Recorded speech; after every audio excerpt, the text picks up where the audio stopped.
ইসলামী বিশ্বাস অনুযায়ী কিয়ামতের আগে পৃথিবীতে এক ভয়ঙ্কর ফিতনা আসবে। তার নাম দাজ্জাল।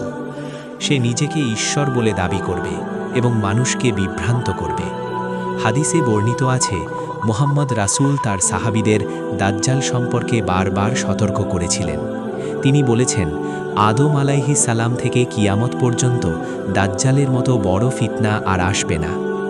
একটি সহিহ হাদিসে বর্ণনা আছে, এক সাহাবী তামিম আল দারি সমুদ্রে ভ্রমণের সময় এক অদ্ভুত দ্বীপে পৌঁছান। সেখানে তিনি এক রহস্যময় ব্যক্তির সাথে দেখা করেন, যে নিজেকে দাজ্জাল বলে পরিচয় দেয়।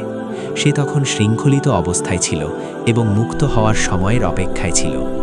অনেক ইসলামী গবেষক মনে করেন, দাজ্জাল বর্তমানে কোনো দূরবর্তী দ্বীপে বন্দী অবস্থায় আছে।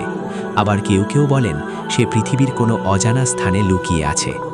হাদিস অনুযায়ী দাজ্জাল শেষ সময়ে পূর্ব দিক থেকে বের হবে, আর তার আবির্ভাবের আগে পৃথিবীতে অনেক অস্থিরতা, যুদ্ধ এবং বিভ্রান্তি দেখা দেবে।